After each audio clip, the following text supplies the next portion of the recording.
Break के बाद आपका दोबारा खैर मकदम है। आइए अब देखते हैं अहम नेशनल न्यूज़। कश्मीर के फॉर्मर सीएम और नेशनल कॉन्फ्रेंस के लीडर फारूक अब्दुल्ला ने लोकसभा में बड़े ही ज़ोरदार अंदाज में तकरीर करते हुए लॉर्ड राम को सिर्फ हिंदुओं का नहीं बल्कि पूरी दुनिया का करार दिया।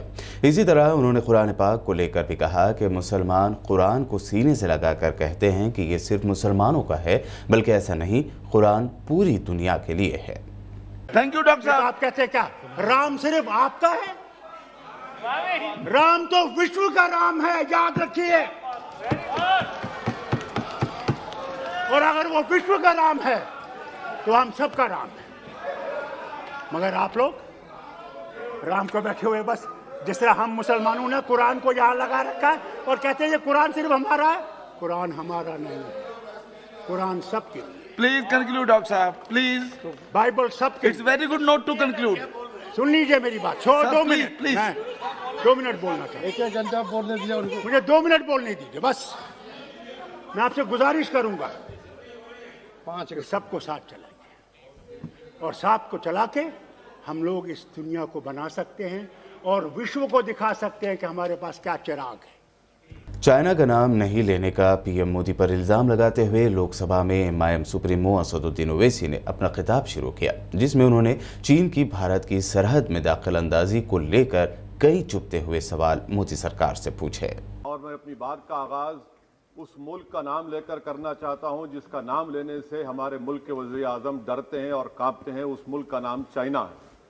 और इस चीन ने 45 साल के बाद भारत और चीन की सरहद पर हमारे 20 सिपाहियों को मार दिया और उनकी मौत, उनकी शहादत रायगा जाने दे रही हुकूमत। जिस मुकाम पर इनको मारा गया था उस मुकाम पर आज भारत की फौज PP4 PP8 तक हम पेट्रोलिंग नहीं कर सकते। आज अरुणाचल प्रदेश में चीन, भारत के LAC में चीन ने गांव को बसा दिया। ये सरकार चीन से लफ्जी तौर पर इस बात का एहतजाज करने की ताकत नहीं रख सकती कि आपने भारत के LAC के अंदर एक गांव को बना दिया। नकुला सिकम में चीन घुस रहा है। आखिर क्या डर है उस हुकूमत को और खास तौर से वजीर आजम को कि वो चीन का नाम लेने से डरते हैं? भाई, मुल्क की सालिमियत का मसला है। मुल्क की जमीन पर चीन कब्जा करते जा रहा है और भारत के वजीर आजम चीन का नाम नहीं लेते। मैं उम्मीद करता हूं कि जब वजीर आजम अपना रिप्लाई देंगे तो वो हिम्मत दिखाएंगे और चीन का नाम लेकर कहेंगे। क्या किसान से जो बर्ताव किया जा रहा है वो ऐसा लग रहा है कि वो चीन की फौज बनी हुई है और जो चीन की फौज से बर्ताव किया जाना था आप किसानों से कर रहे हैं? तो मैं इस हुकूमत से जानना चाहता हूं कि इंफ्रास्ट्रक्चर और ये किसानों से क्यों जुल्म किया जा रहा है? सर, यहां पर ये तीनों कानून को लेना पड़ेगा वापिस। आपको आपकी अना को थोड़ा मिटाना पड़ेगा और तीनों कानून को वापस लेना पड़ेगा। सर, यहां पर मेरे को साहिर लुधियानवी का एक शेर याद आ रहा है। मैं साहिर लुधियानवी के साथ माजरत के साथ उस शेर में तरमीम करके कहना चाहूंगा कि जो मौजूदा हालात पर के साहिर लुधियानवी का शेर को थोड़ा तब्दील करके कि चीन पर करम, किसानों पर सितम, रहने दे थोड़ा सा भरम, ऐ जाने वफा ये जुल्म ना कर। ये साहिर लुधियानवी ने कहा था। हाँ, आपसे पूछ के करेंगे क्या? आप तो टुट्टे शायर हैं, ना शायरी आती आपको, ना ज़ौक़ है, ना कुछ है। बोले जाते हैं, क्या क्या बोलते हैं आपको ही मालूम। कि जब लोग रोड पर निकल कर आते आप डरते हैं। आप बनाओ CAA के रूल्स, इंशाअल्लाह हम दोबारा रोड पे निकलेंगे। पूरे भारत में उसके खिलाफ एहतजाज होगा। असदुद्दीन ओवैसी ने लोकसभा में अपने खिताब में पीएम मोदी पर तंज करते हुए कहा कि वो अपने आप को दिल्ली सल्तनत का बादशाह तस्वुर ना करे। वो दौर खत्म हो चुका है। अब आंखों में आंखें डालकर सवाल पूछे जाएंगे। इसी तरह उन्होंने किसान आंदोलन, CAA और फॉरेन पॉलिसी पर भी चुभते हुए सवाल किए।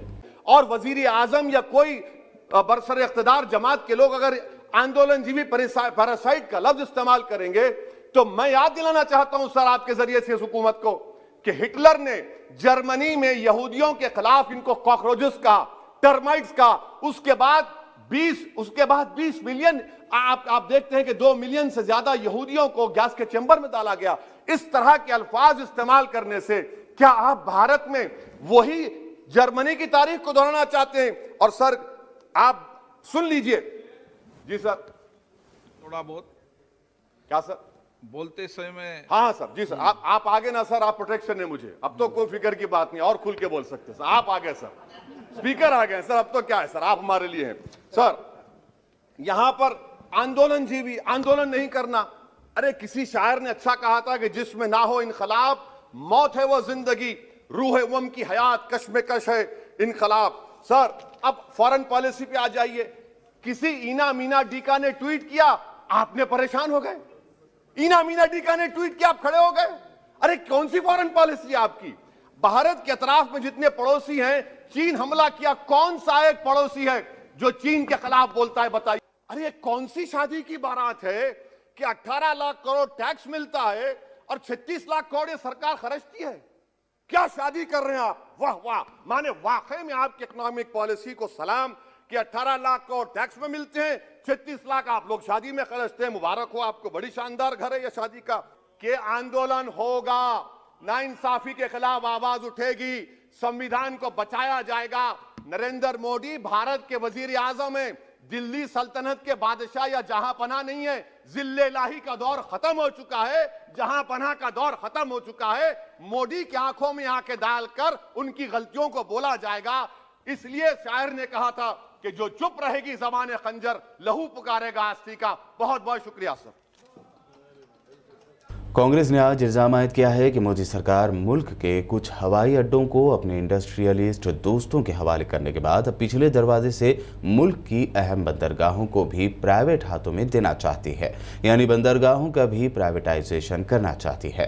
कांग्रेस के शक्ति सिंह गोयल ने बुध के रोज राज्यसभा में मेजर पोर्ट्स अथॉरिटी बिल 2020 पर बहस का आगाज करते हुए कहा कि इस बिल का मसौदा तैयार करते हुए बहुत से पॉइंट्स को पेश नजर नहीं रखा गया, जिससे इसमें बहुत सारी गलतियां हैं। कि माननीय मंत्री जी जो बिल को लेके आए हैं उसके ड्राफ्टिंग में, बिल को तैयार करने में जो कमजोरियां रखी गई है वो मैं आपके जरिए माननीय मंत्री जी और इस गृह के सामने रखना चाहता हूं। एयरपोर्ट अथॉरिटी विधेयक, इसकी तैयारी करते वक्त मुझे लगता है कि या तो जो ड्राफ्ट तैयार करने में गंभीरता होनी चाहिए, जो सीरियसनेस, जो थिंकिंग होनी चाहिए, जो तैयारियां होनी चाहिए, उसमें काफ़ी कुछ कमजोरियां आ रही है। या फिर हम कुछ जानबूझ के ऐसा करना चाहते हैं कि जिससे नाम तो हम दे देंगे, कॉम्पीट करना है, पर कॉम्पीट नहीं करना है, कॉम्प्रोमाइज करना है, किसी न किसी को दे देना है। इसके लिए क्या ये कमजोरी हमने छोड़ी है? जिस तरह से सारे एयरपोर्ट एक दोस्त के लिए नाम चल रहे हैं, क्या ये पोर्ट भी किसी एक दोस्त के नाम पे करने के लिए हम ये मेहनत करके ये तो लेके नहीं आए हैं कि पहले एयरपोर्ट्स हो गए दोस्त के नाम। किसानों की ट्रैक्टर रैली के दौरान लाल किले में हंगामा करने के एक और मुलजिम इकबाल सिंह को दिल्ली पुलिस की स्पेशल सेल की टीम ने गिरफ्तार कर लिया है। बताया गया है कि नॉर्दर्न रेंज की स्पेशल सेल की टीम ने मंगल की रात को लाल किला केस में मफरूर इकबाल सिंह को पंजाब के होशियारपुर से गिरफ्तार किया। पुलिस ने इकबाल की गिरफ्तारी पर 50,000 रुपए का इनाम रखा था। हंगामाराई के मामले में मुलविस दीप सिद्धू को भी पुलिस ने पीर की रात हरियाणा के करनाल से गिरफ्तार किया था। और आखिर में हेडलाइंस पर एक और नजर। यूएई का मार्स मिशन कामयाब, मार्स के ऑर्बिट में पहुंचा अमारात का सैटेलाइट। पूरे मुल्क में जश्न का माहौल, मार्स की फिजा को जांचेंगे यूएई के साइंटिस्ट। ट्रंप की मुश्किलें नहीं होंगी कम, अमेरिकी सीनेट ने ट्रंप के मवाक़िज़े को बताया पूरी तरह से कॉन्स्टिट्यूशनल। अपने डिफेंस लॉयर की दलीलों से पहले ही दिन नाराजगी से चिल्ला उठे डोनाल्ड ट्रंप। ईरान के मिनिस्टर महमूद अलवी ने दी अमेरिका समेत तमाम वेस्टर्न कंट्रीज को धमकी। कहा, ईरान पर लगाई गई पाबंदियां नहीं उठाई गई तो न्यूक्लियर हथियारों की तैयारी पर मजबूर हो जाएगा ईरान। लोकसभा में फारूक अब्दुल्ला ने की धुआंधार तकरीर। लॉर्ड राम को सिर्फ हिंदुओं का बताने पर कहा, राम पूरी दुनिया के। साथ ही कहा, कुरान भी सिर्फ मुसलमानों के लिए नहीं बल्कि सबके लिए है। असदुद्दीन ओवैसी का लोकसभा में बेबाक खिताब, चीन का नाम ना लेने पर मोदी पर किए तंजिया वार। कहा, दिल्ली सल्तनत के बादशाह नहीं है, भारत के पीएम है मोदी, आंखों में आंखें डालकर करेंगे बात।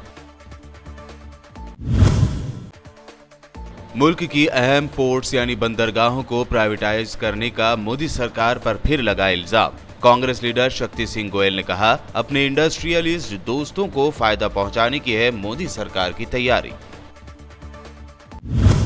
वर्ल्ड न्यूज में ये थी अब तक की अहम नेशनल और इंटरनेशनल न्यूज। यूट्यूब पर हमारे चैनल को सब्सक्राइब जरूर करें। मज़ीद अपडेट्स के लिए बने रहिए हमारे साथ और देखते रहिए बीपीएन चैनल।